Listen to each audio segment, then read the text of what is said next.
Linda, my love.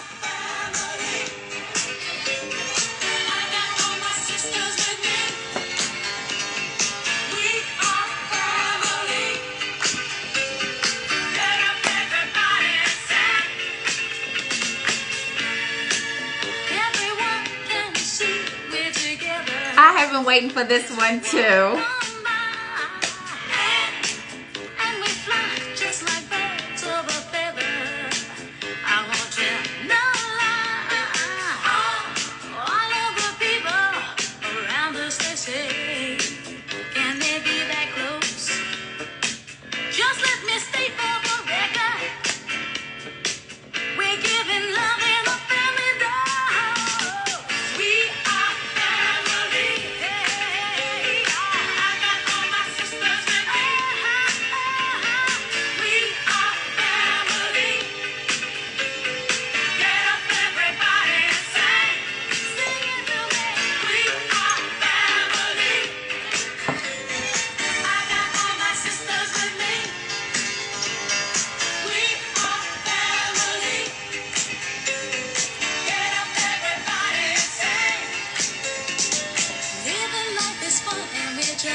Hey, honey, I see you.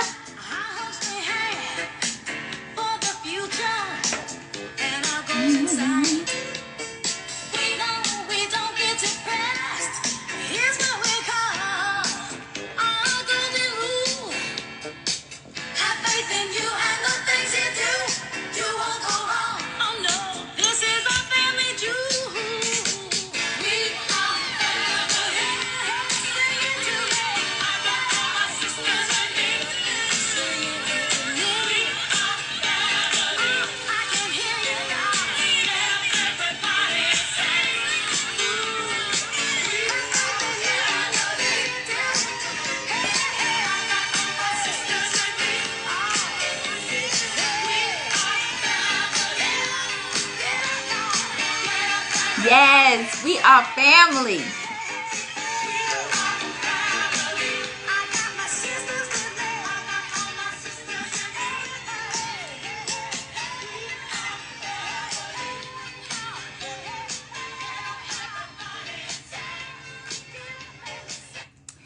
You guys know that I normally play something by Lino or Miles, but today, since I'm going to be doing brunch with my sister, then I thought it appropriate to play We Are Family, since we are family. She's my little sister. I had a lot of people ask me, is she really your sister? And they think that because we're both therapists, people are like, are they sisters for real? Hi, Samuel. Yes, she is my real sister. And yes, we are both therapists. And so today, her specialty is trauma therapist. So today we're going to be talking about her and letting you guys get to know my little sister. So this is really a very special brunch for me. Because of course I adore my little sister. And so, I don't know. I've just been really waiting for this one. She's trying to come in, so you bear with me. I'm going to do my shout out so I get her in here. Ooh, that did something freaky. Let me fix that. Ooh. Okay.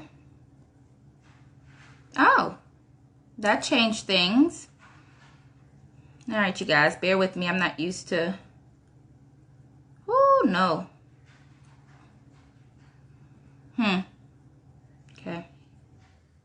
Okay, there we go. So, you know, I want to shout out to,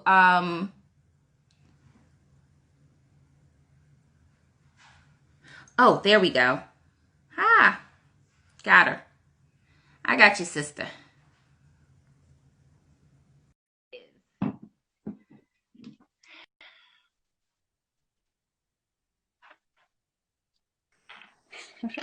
Hi, sister. I don't know.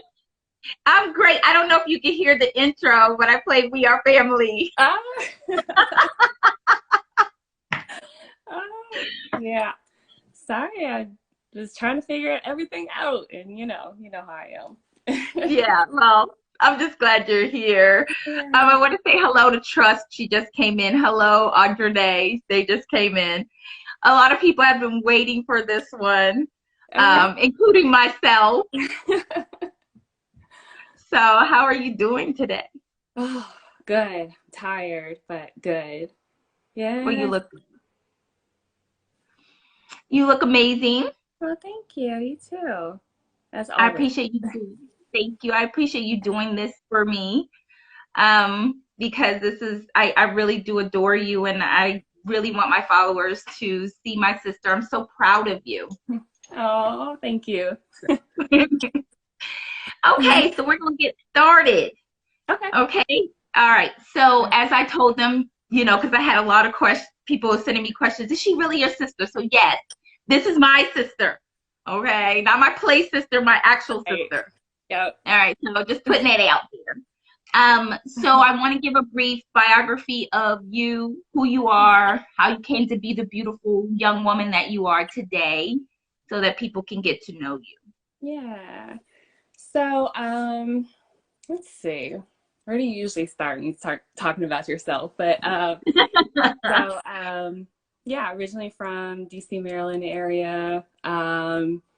Became a therapist, mental health therapist, a few years ago, and kind of settled in the Midwest. So out here, started a practice out here and trying to get things going and make that successful. hmm Yeah. What made you pick therapy? Like, there's so many other things that you're so good at. I know this. So Yeah. what made you decide, okay, therapy it is? Yeah. It's a career change for me. I didn't start out thinking I would get into psychology, the field of psychology at all. I mean, I really wasn't, to be honest, a people person. I was pretty quiet and kept to myself, and so I kind of came into this in a very sort of odd way. Um, Started out with a degree in marine biology, ended up going into law enforcement when I was in the academy. That's kind of when I really, I don't know, it was just something about what I was learning psychology wise in the academy. I was like, okay, I've got to do something with this. I just really fell in love with it. hmm Yeah. I know that you love marine biology. You love it, and I love hearing you talk about it because your Mhm. passion comes through. So Yeah. I love that that's still part of who you are. Oh, yeah. Yeah. I'm trying Yeah. to figure out ways to like kind of, because I'm not really in the field anymore, just to sort of be able to still experience it in some sort of way. I hmm love being a therapist. I wouldn't change that. But that's still a part of me. Yeah. hmm hmm we all go to undergrad and we do our Mhm. thing, and then we go to our grad school, and that's kind of where we choose our specialty, Yes. right? Right. So with all of the different specialties that we can do as therapists, Mm-hmm. what made you choose trauma? Because I'm going to be honest with you, Yeah. trauma, the area of trauma scared me. Yes. Oh, yeah. Okay. So, um, I initially, my concentration was substance use. And it dawned on me at some point in time the reason that substance use can be viewed as more like a symptom, right? To Mm-hmm. something larger. And I wanted to know what that larger thing was. And that's how I ended up focusing a little bit more on trauma. um, just started noticing really some common things that were occurring with the people that I was working with. And I kept landing on trauma. It was Mm-hmm. different kinds of trauma, but it seemed as though substance use was like a way of coping. Hmm. with trauma. So I figured, why not just go directly to focusing on healing the source of, substance use and other like maladaptive behaviors that we all have. Let's just go straight to the source and heal that. Probably more specifically, like doing both at the same time, you Hmm. know? So Hmm. focusing on how we're coping with the trauma, but then really honing in on healing the trauma. Beautiful. Yes, that's Yeah. definitely something that I've noticed is there is a deep trauma always there as I Yeah. work with my patients, Mm-hmm. you know. And so even though I specialize in the substance abuse and I tackle that, I Yeah. always try to refer out to someone like you, Yeah. you know. Um, Yeah. I run this anti-racist platform and I, focus on my people. As a Yeah. trauma therapist, what do you think our people need? Because this is a Uh, this is a trying time for us. yes. Yeah. It's such a complex thing. And it's hard to talk about it without kind of getting worked up a little bit. Hmm.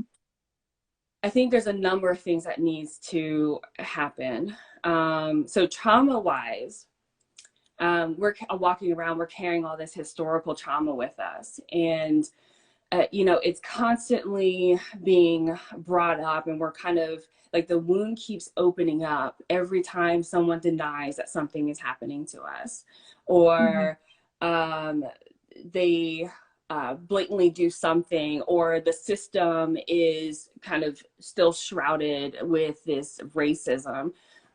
We're constantly coming in contact with it, and it's also being ignored. So it's like we never do this. The healing never happens there. So one of the things that, well, I'll say I feel like to some degree we're probably still waiting for, um, so I'm thinking like the us versus them, right? So we're still Hmm. waiting for this other group of people to acknowledge how we've been hurt. And quite frankly, I feel like in some degree, we have to stop waiting for that. That we've got to take charge of our healing, Hmm. and I think we've got to tap into our who we are as people and um, form trauma treatment around that, right? We Yes. tend to be more collective people, yet therapy is done so like the individual is the focus, but we're collective people. We have extended families, we have all of these people that participate in raising us, but they're not really engaged in therapy. Hmm. And I'm kind of making it, kind of generalizing here, because as a people, we're also very diverse. So Hmm. I think it really is about what we need to bring into trauma is understanding who we are culturally and using that to our advantage in creating healing structures, healing therapies, all sorts of different things, and be allowed to bring in our support people with us at the same time. Yes. Yes, absolutely. I really, really agree with you that we haven't begun to heal. I hear Yes. people say all the time, especially being that I'm a voice, people are saying to me, get over it, get over Uh, slavery, get over it. And I'm thinking, and I always have to take them back to Jim Crow, mhm. because our parents lived Jim Crow. Yeah, right. And so Right. I have to take them there because it's not slavery, it's Jim Crow. And so it's Yes. like that was only 60 something years ago, so it wasn't that long ago. Right. Mm-hmm. So that trauma's still there and we're still being reoffended with no Oh, justice. absolutely. And there wasn't space and time to heal, right? So we come right out of slavery, and then we head into the next era, and then the next era, like the next thing for our people after that. And it was still traumatic all the way through. There was no Hmm. acceptance. There was no acknowledgement of the hurt and pain. And then when we're told, like, oh, well, you should really just get over it and move on. That's something that I think we're being asked to do in order to provide comfort for someone else. Exactly. And I think we as people have gotten very good at doing that, making others around us comfortable. Mm-hmm. And you know, the time that we're living in right now, I think is, you know, I have really mixed feelings about it. But one of the things that I like is, you know, I think growth happens when we're uncomfortable. And Absolutely. yeah, and so, you know, some of the things that people are now being exposed to thanks to cell phones and the, you know, internet, Facebook, like all the things that people collectively are now being exposed to are making them uncomfortable. And we have to take advantage of people being uncomfortable right now in order to grow into a better place. Better place. Yeah. And I think that that was really nicely put. We haven't had the chance to heal. And every Mhm. time we tried to heal, I Yeah. mean, even if you look at Black Wall Street, right? Hmm. They went off, they Hmm. created their own, they tried to bring healing, Yeah. start a community, and it got burnt down. Yep. Rosewood got burnt down. So it's Mm-hmm. like even when we understand you don't love us, you don't want us, we're Yes. gonna go off and we're gonna create our own thing. They come Yep. in and they burn it down. Yes. Yep. You know, so it's like we Absolutely. gotta start trying to find a way to heal, and it's not gonna be through Absolutely. them. Yeah, and you know, I don't think that there, in terms of healing, that I think we have to have, there has to be multiple different types of approaches here. So we Okay, have to, it can't just be a reactive thing. It also needs to be proactive because we have generations of younger people of color coming through. And so I feel like it has to be both reactive and proactive. We have to gotcha. be involved in every institution that is on this soil. Hmm. Um, have our voice being heard in all of these different places, because I think when we speak up, we're providing a different perspective and we're bringing something to the table that maybe somebody else didn't notice before or wasn't aware of. So I think so. Part of the healing is that we need to be involved in all these institutions, government, religious institutions, universities, all these places where education is being made, but also where the rules are being made that Hmm. can, you know, keep us in these little boxes. And then, you know, the other piece is this you know, advocating for ourselves too. Mm-hmm. And this, Mm-hmm. it really needs to be a constant thing. And I think more therapists of color need to be doing this too, that we really need to be advocating more for our clients. You know, Absolutely. we want to, like, I don't know about you, but I want to be out of business. I want to, Yes, for the reasons why my clients are coming in to see me to no longer exist. I'm with you there. Yeah. That's definitely, I'm with you there. When you are doing work, do Mhm. you feel like our people need a different type of therapy that you have to give them? Do you have to work differently with our people? Yeah, I do. So when I'm doing any sort of treatment, it's very open to the family. So family members are able to come in and out. They're allowed to participate in therapy if the client, you know, wants that sort of thing. Um, but the other thing that I do, and this is with any client of color that I work with, I don't ignore the historical trauma that's present. You always have to be very much aware of it. There are moments in which I kind of bring clients back into that space for a moment, you know, like, hey, let's acknowledge the historical trauma because it still impacts us today, like how we show up, how we respond to certain triggers and different things happening nowadays. So it has its basis in historical trauma. So yeah, it's very different. It's you know, bringing in, I actually do this with all my clients, but bringing in anything that would be a protective factor. So Mm, understanding whatever those things are for that person and allowing for it to exist in treatment. But like I said, I think with people of color, because some, you know, we also tend to be more of a collective people, just allowing for family, friends, extended family to have access to therapy as long as it's, you know, approved by the client, the individual client. right. Hmm. Will you just do like a brief definition of historical trauma for those that don't know? Yeah. So, you know, the every time I want to define it, the first thing that comes to mind is almost like this thing that you feel. You know, you just feel it, and it's like the things that our ancestors experienced. And actually, the people who are doing really beautiful work with historical trauma are Native Americans. I mean, this is their focus in treatment. There's a lot of good social workers and therapists within the Native American community that are doing beautiful work when it comes to this. Mm-hmm. Um, so it's like this. The things that we grew up hearing about but never directly experienced, but it does impact our ability, like how we function, how we walk through life. Mm-hmm. So it's almost like it's passed through us. Our great grandparents, all these people have these experiences, and one way that people describe it is like it's almost passed in our blood. Yes. Yeah, and the issue is that it's unresolved.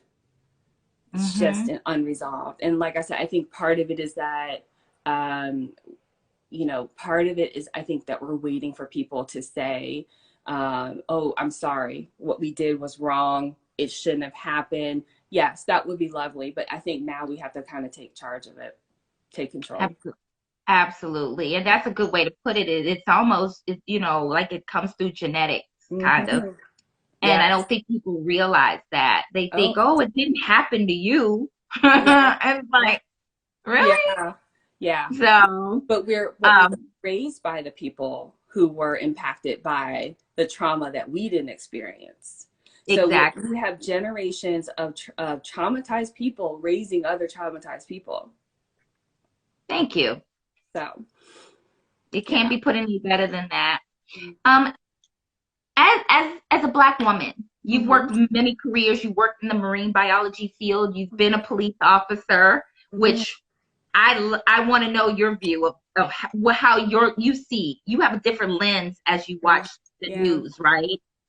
So Yeah. Yeah. so you've worked in marine biology. You've been a police officer. You're a therapist. As a black woman, have you ever experienced racism? Yeah. Yeah. From the most subtle forms to just blatant, like outright racism. And within the last few years, I think in marine biology, I actually didn't experience it as much.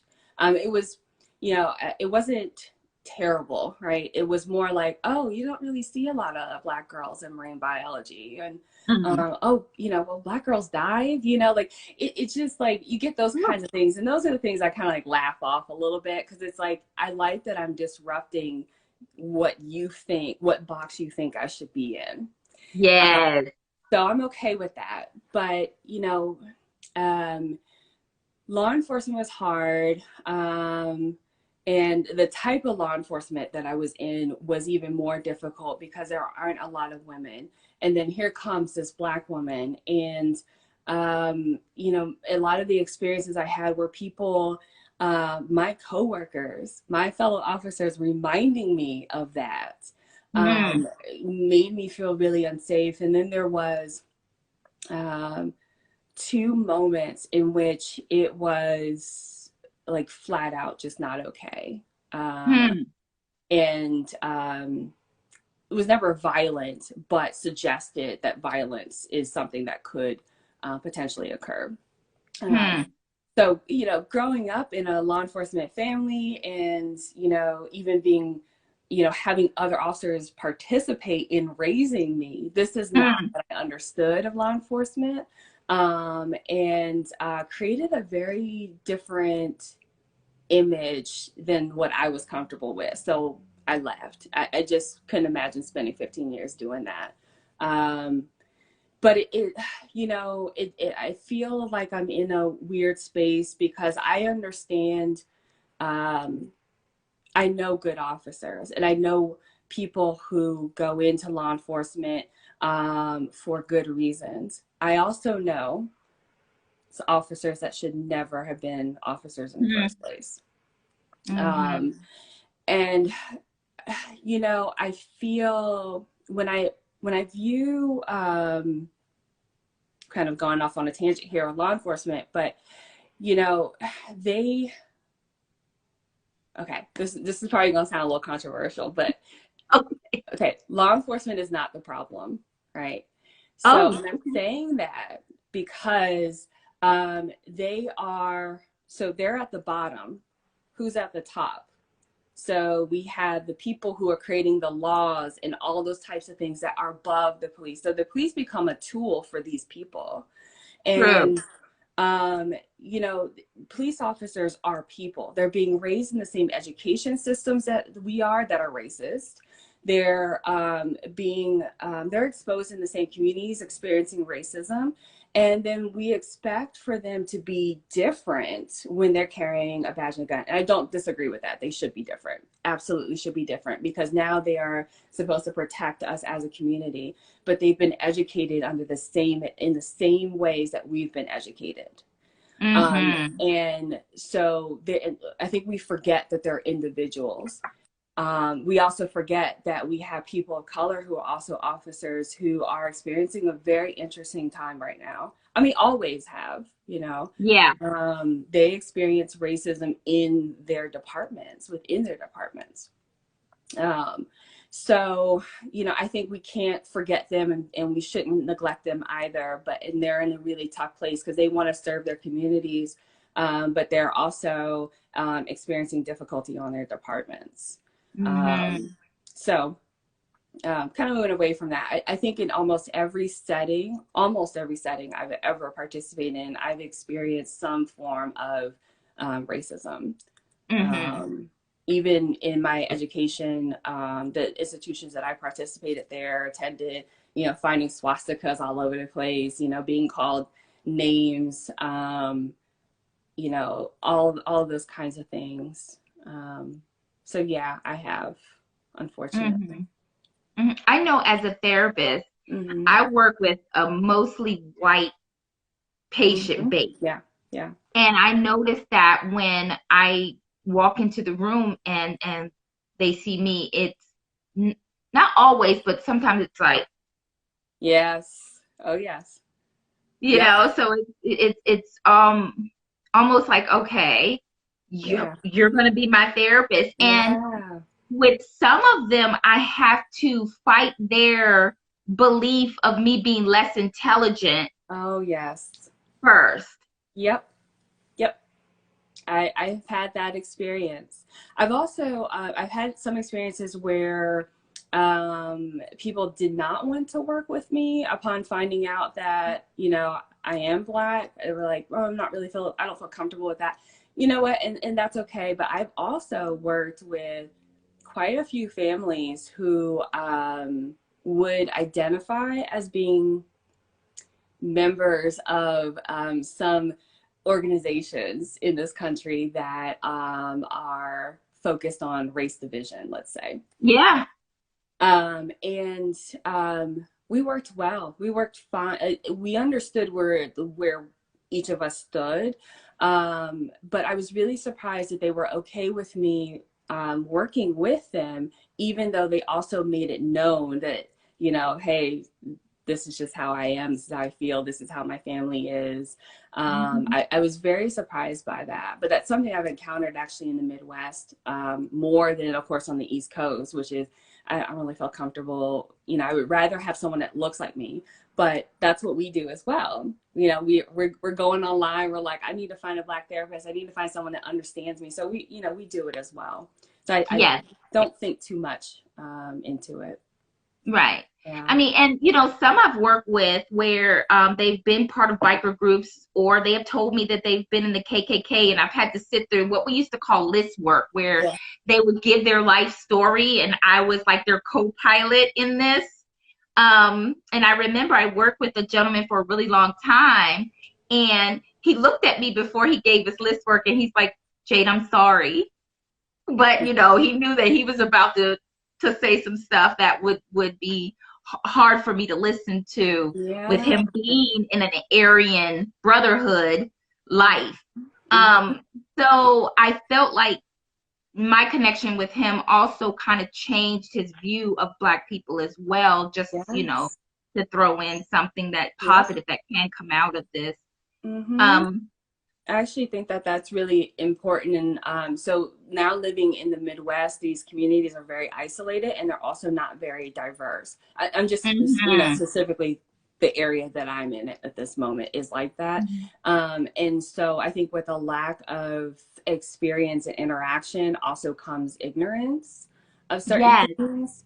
So, that's why I'm not always quick to like, oh my God, you're a racist, but instead to just, provide a different kind of interaction if possible, and then leave the person really confused and, disrupting their belief system of who you are. absolutely. Yeah. So, what is your view of this current climate that we're in? It's uncomfortable. It's very uncomfortable. And maybe just being in the Midwest right now, I'm very uncomfortable. Um, you know, all my family, you guys are like everywhere else other than where I am right now. So, Right. I'm in a community right now that's not very diverse at all. So I'm also in a community that identifies as highly, conservative, and is, maintains some ideas regarding people of color. And so I feel very uncomfortable, but like I said earlier, I think with discomfort can come growth. Yes. And so I'm trying to embrace this discomfort, like what we're experiencing right now. I'm really trying to, take it in and work with just tolerating how it feels, because the hope is that on the other end of it, we're going to be in a better place than we were in the beginning. Hoping so. Yeah. Hoping so. I have an off the cuff question from a Hmm. message that I got this morning. Yeah. Um, you and I both are married to white males. Okay. Hmm. Hmm. Um, a lot of people believe that because we're married to white males, that it's somehow strange for us to love our blackness and love our people. Yes. Oh What my is that gosh. about? What is I that about? don't know. Oh my gosh. Yeah. Marrying a white man, I did not suddenly want to, I did not disown my people. You know, um, he gets an education on us. Okay. I don't hold back and I don't change myself because, he's a different race or anything like that. But I hear that a lot. I get that a lot, like this idea um, that we're not pro-black. I have some Mhm. friends on Facebook that have posted stuff saying that, essentially because we marry outside of our race that we're not pro-black. Um, if I saw one of my people on the corner having an issue, I'm dropping everything and going there. Okay. Like Thank you. I am pro-black and always be to the day I die. I can't change who Absolutely. I am. He knows who I am. He married me understanding who I am and how proud I am of our heritage. No, Yeah. no. It drives me crazy Yes. because the reason our husbands married us is because they love that we are black women. Yes. Right. Right. If they They if they always wanted white women, they would have married white women. exactly. Exactly. But they met us, they chose us. That's just it is what it is. But Mhm. I would say if someone thinks that, they should I don't know. There's something, I feel like there's something deeper there. Mm, Something that maybe us as people are not exactly comfortable with. okay. Um, and that maybe it highlights a little bit of the fragileness, that we still hold on to. Um, and I think some people will disagree with me on this, but we're coming from people that were our culture was stripped from us, right? It became we were not allowed to express it or to live in it. Our languages were taken from us. Our religions were Mhm. taken from us, and so I think there's a particular fragileness that can come up with that, can be present there. Yeah. Okay. I definitely can see that. Linda said people are stupid to assume that because your spouse is white, you're not proud. Uh, Um, yeah, I get that a yeah. lot, especially running this platform that, Yeah. I somehow discounted my people and my own blackness, marry my husband, and it's quite the opposite. I love being black. I love being a black woman. God. Hey, I wouldn't change it for the world. I would not. Wouldn't change it. I would not. There's something special about us. Like I can't quite put my finger on it, but there is something about us, right? When you think Right. about everything that our ancestors have endured and the fact that we are still here and not been wiped out from the face of this earth says something. It says so much. Mhm. It says so much about our strength and our Oh my gosh. resiliency Yes. that can't be matched. Nope. Nope. And if my spouse could not understand that, right, or he felt threatened by that, then that would be an issue. That would be That an would issue. be an issue. But every chance I get, I'm educating him about Black authors. I'm educating him about like how we are culturally. We come from two different cultures, so I'm educating him about both. He's been exposed to both. So yeah. Yeah, we gotta leave those people where they are because Yeah. they don't Yeah. understand it. Yeah. They don't That's understand it. And that's okay. That's okay. That's coming from a place. Yeah. Right. You know, when I watched Ahmaud Arbery get hunted and murdered, Mm, yeah. I cried for days. It broke something in my Yeah. spirit. Yeah. And I have not healed from it. It's something about that situation, and I've told many people this. It's something about him, and there's something about Elijah McClain. Those two, and I think it's because I relate them to my children. Yeah. Um, Sure. Ahmaud Arbery and Elijah McClain was very much so like James, Yeah. my Yeah. oldest baby, your nephew, Yeah. and it just hurt me so much. And so, do you think watching the deaths of Ahmaud Arbery, the death of um George Floyd, listening to Elijah McClain beg for his life, Yeah. Yeah. it's like when I listen to it, I see my family begging Hmm. for their lives and, Yes. and not being given their lives, Right. actually having it snuffed out as they beg. Do you Yes. feel like we have incurred a lot of trauma from watching that? Yes. Yeah. And I want to point out too, there's a group of people that was traumatized in those experiences as well. Okay. But I do think so. So, the historical trauma wounds open back up and, through these lenses, that's, I think, why we're seeing, like, we see these things happen and we see our sons, our nephews, our uncles, we are seeing those people because they are, what they're experiencing is the same thing that we've been talking about all along and that has Mm, been ignored. And the difference is now that there are cameras being pointed in directions for everyone to now be exposed to. mhm. So I think for people of color is a re-traumatization. And then there's another group of people who I think have always been sympathetic to our experiences, but have not encountered actual examples of it until now. And these people are showing up in therapy. Um, Okay. it, yeah, they're like, okay, I get it now. I think I thought I always understood, but then as I'm watching it and I'm actually seeing what's happening and they're feeling it, it shook them up as well. And we're back here going, look, we told you, We like, this told is you. what we've been talking about the entire time. Um, and, I think this is one of the issues, the things that are missed about the Black Lives Matter movement is that, each of those people is us, right? And I think it's hard for people outside that maybe are not people of color to, see that.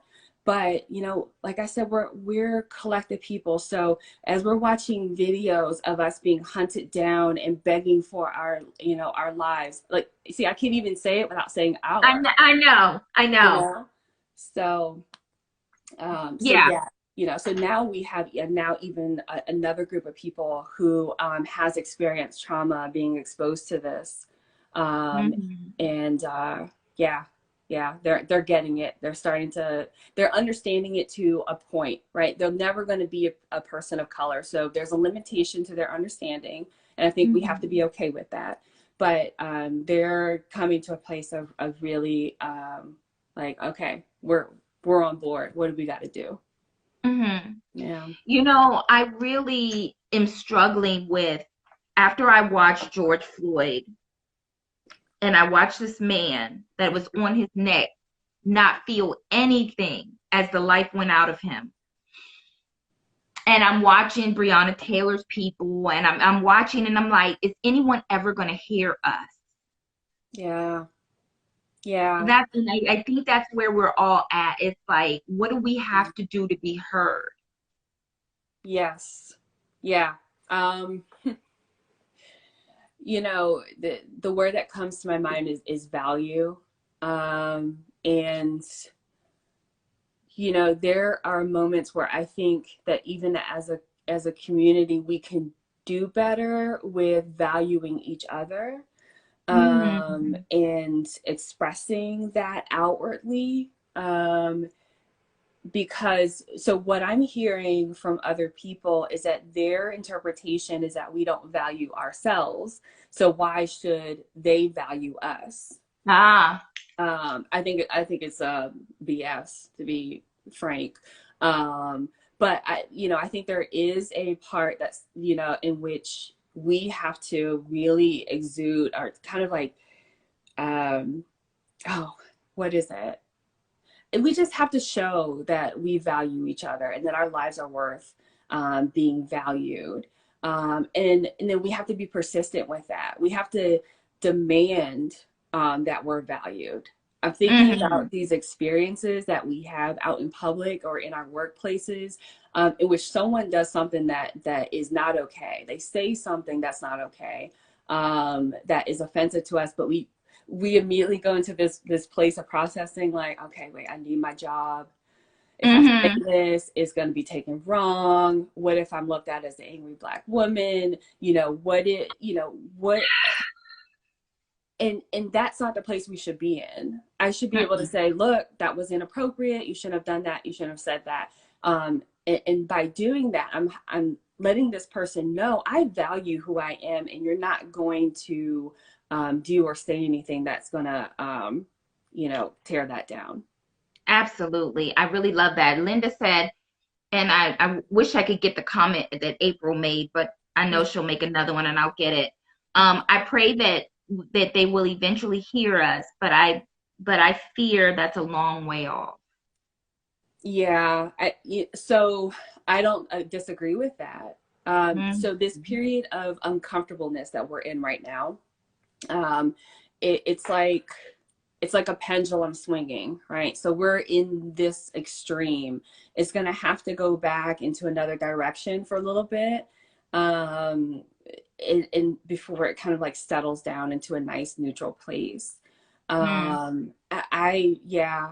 think I disagree with that it is a long way off, but I think we have to keep our eyes focused on the direction that we're heading into and not give Absolutely. up.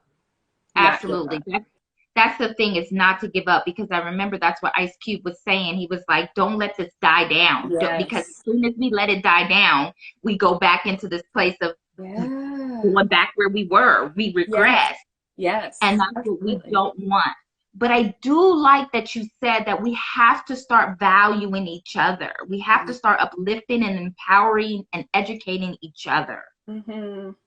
you know Yes. and I think that when we start valuing each other, and it's seen that I am my brother and sister's keeper.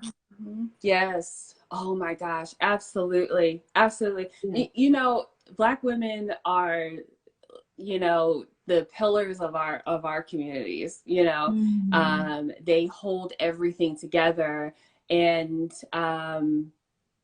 you know, I think we could do better with valuing each other, Black women valuing each other, holding each other Yes. up, also holding each other accountable too Yes. for things. Because we just need to continue to like I said, there's this strength that's in us, and I think that needs to just be spread out amongst all of us, and we need to do better at connecting with each other. Um, yeah, yeah. Um, yeah, I think that's going to be really important, is that trying to figure out how to value each other. I think we have to change up some scripts and roles too. Mm-hmm. I think some of us are showing up the way that we think other people are expecting us to show up. Mm-hmm. And I'm not about that life in particular, but I know, you know, there's a particular comfort that can come with that. But I think we have to define, like, figure out who we are, who we want to be, and just kind of showing up unapologetically in different spaces. I'm with you there. I mean, I've read that Black women are graduating from college, university more than any other race. Yes. Yes. Okay, so Yep. we are the most educated group in Mhm. America, Yes. And holding multiple degrees too. holding multiple degrees. Because Yes. as you and I sit here, we hold Yep. multiple degrees. Multiple Yes. degrees. Yes. Yeah. Okay. So Absolutely. we have to show up in that Mhm. and Yes. not be ashamed of that. Yes. I think there's so I think we're also Black women in particular are also vulnerable, but I think there's an aspect to that vulnerability that I think we ignore, which is our own mental health. This idea, I know it's something that Black therapists are looking at more and more, is this idea of the strong Black woman is actually, you know, supporting some mental health concerns in us as well.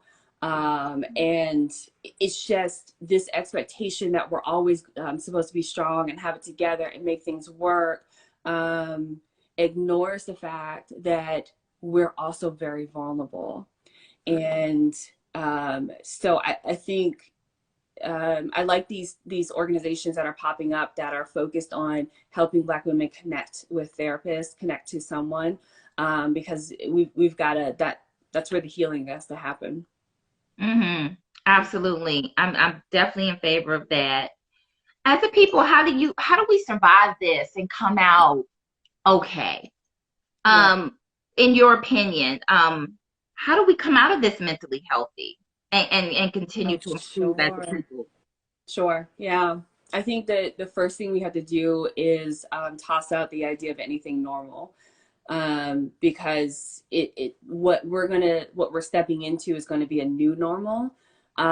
So I think we have to accept the fact that whatever we're about to go through, we're going to come out different in some sort of way. It's like, Yes. you know, every time I think about that, I have this image of us walking through fire, right? You walk through that fire, you're going to look a little bit, you're going to feel a little bit different on the other side of that. And I think we have to be okay with sort of losing some things or some things changing, because these things Mm. can be for the better. Um, so, you know, coming out on the other side of it, you know, continuing to heal the historical trauma, um, being present in all of these different institutions. I think those are going to be parts of key things into coming out on the other side with our mental health intact.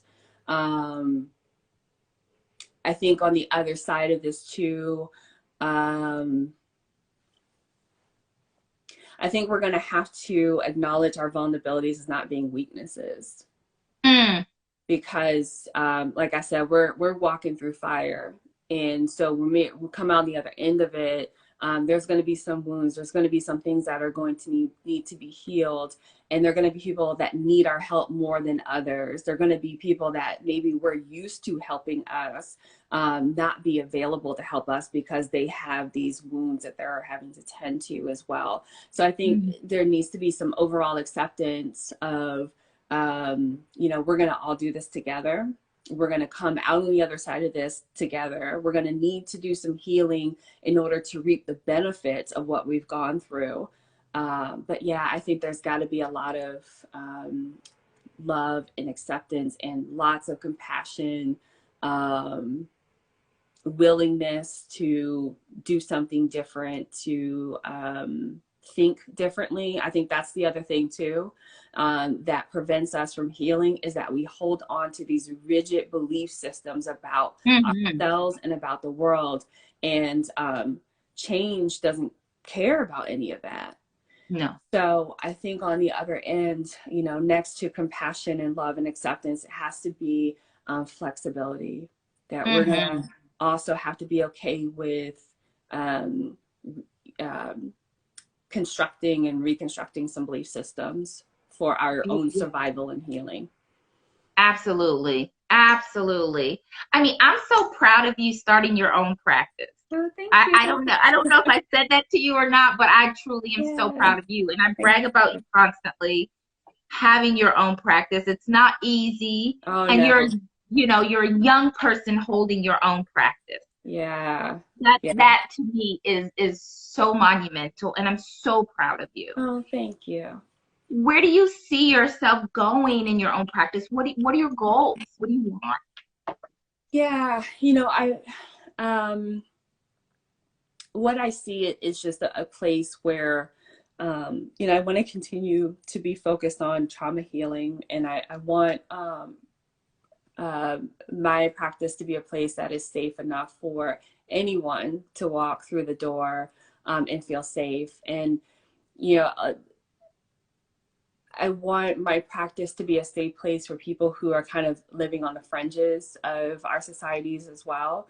That there are, especially here in the Midwest, there's not a lot of openness for people that are being placed out on the fringes of our society. So, you know, I would like my practice to just be a place where people feel safe enough to come in and drop off anything without judgment.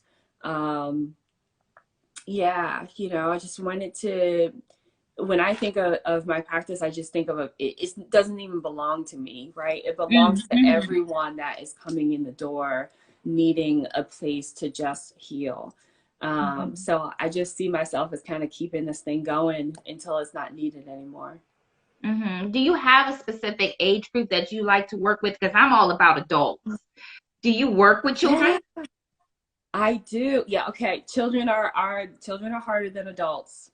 They Yes. are so hard. So I don't limit anything. I do work with kids 5 and older. I don't have any little ones now, but I love teenagers. They are fantastic people to work with. Also very, very challenging.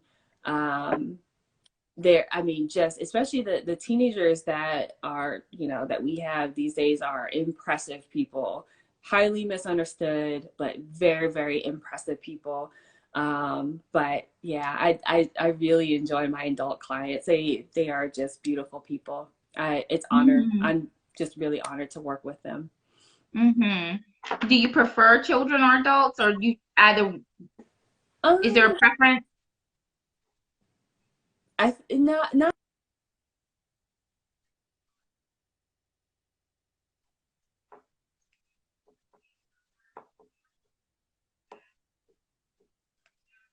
Uh-oh. We kind of froze up, you guys. Give us a minute. There you go. You okay. froze up a little bit, sister. Yeah. Yeah. So no, I would say adults and teens are my favorite groups of people to work with. Mm-hmm. Mm-hmm. Okay. So, what do you want to tell my viewers Hmm. that you feel, I have this anti-racist platform. I brought you here to celebrate you and you being a trauma therapist, which is like the best thing ever. What do you want to tell my followers? What do you want to leave them with? Because we have about 5 minutes.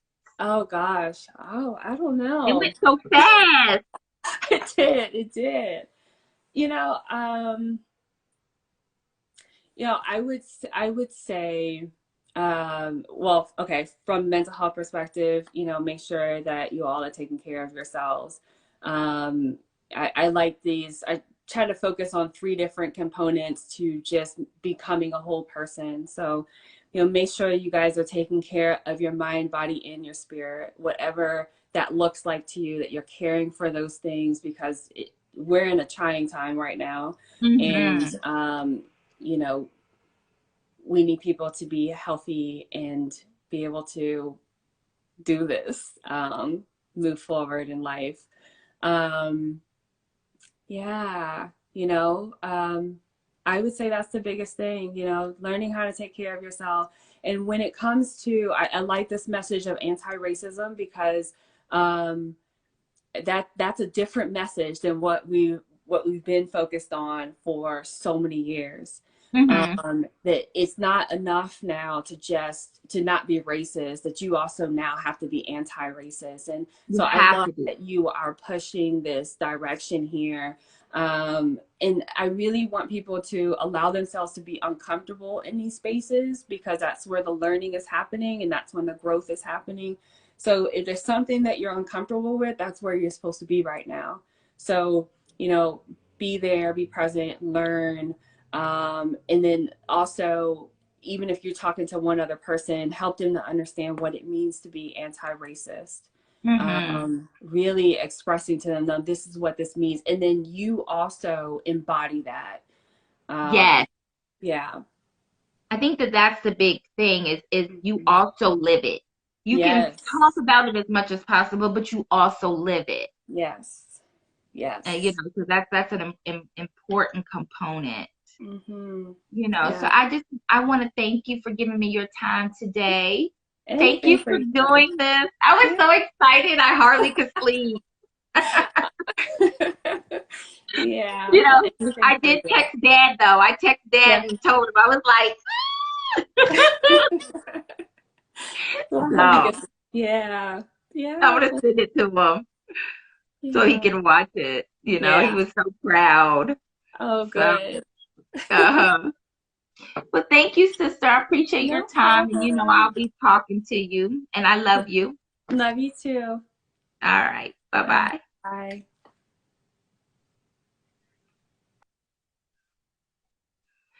I want to say thank you guys for tuning in to Brunch with my sister. As you can see, she is beautiful and brilliant. Um, and if you have any questions that you didn't get a chance to ask, just let me know and I will ask her for you.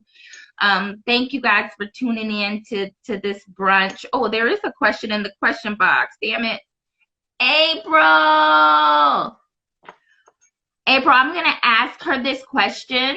And the question is, ask her what's the best thing an ally could do from a trauma perspective, or however best from that. April, I'm going to ask her that, and I'll message you the answer to that. I'm sorry. I am so sorry. Um, and I'll get back to you with her answer, because I think it's important, and I might even add it to another live because it's such an important question. Thank you for sending the question. Thank you for tuning in, everyone. And this concludes our brunch for this week. And I love y'all.